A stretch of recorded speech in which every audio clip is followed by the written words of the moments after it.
I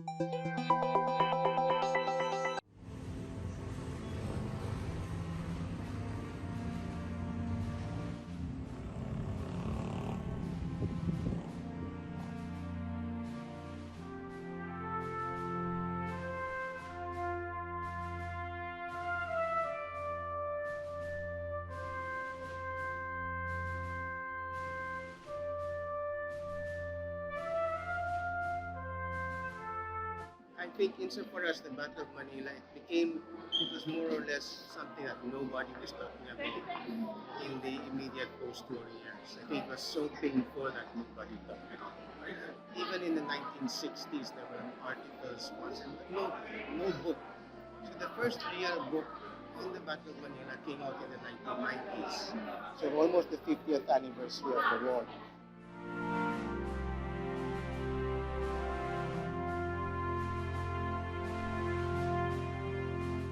We will enhance and nurture our relationship with cultural and historical agencies, Intramuros Administration, and Memorare 1945 Foundation being one among them. We will harmonize heritage and progress. We will ensure that these structures of historical value will remain restored and protected so that the valuable lessons that they represent will always be treasured and given importance. Most of the people who have actually experienced the war itself or that particular battle have not anymore survived. So we need to continue the story. And thus, in these kinds of experiences that we keep on organizing every now and then and yearly, we want to bring them back to that part of Manila's history that's not usually tackled and told in a manner like this. Pero after yung kasikatan ni Carl Celdran, parang mas nag-flourish yung ibang tour outfits who tell the story of Intramuros, and marami na rin nag-flourish ng mga brands within the walls of Intramuros. Pero what's next? So good thing na sa government side, may ginagawang infrastructure developments din. Pinailawan yung Jones Bridge, nagkaroon ng mga fountains in certain places. Tapos kami naman, as individual efforts, and this is private at that, we want to make sure na we're also somehow banking on that parang bandwagon. Okay, may ginagawa si government. At the same time, why don't we complement it with experiences na I think would definitely be part of all this experience to enrich the experience itself. So for example, may Loton, may Pinondo, may Escolta, and then so far, more or less, siguro nakasabay ng pandemic that there's that sort of parang revenge crowd that they also want to go outside and as an act of self-care, go on a walking tour, for example. So, nagkasabay-sabay din yung mga factors.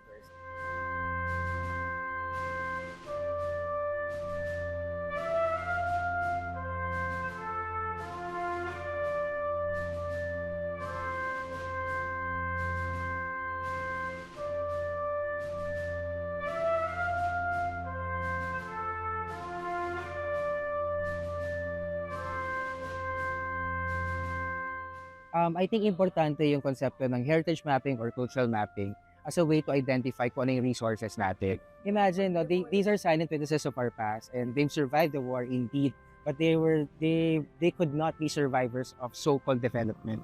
And that in itself, parang very philosophizing yung term na yun. Parang ano ba talaga yung sinabi ng development? Ano yung sinasabi mong pag-unlad? Kung ano ba, pag-unlad ba yung you're gonna erase a part of our history? So sana hindi naman. There's bad development and there is not so good development. So most other progressive cities around the world have realized that conservation of heritage sites and spaces are essential to retain the cities or the district's sense of place and cultural and social distinctiveness.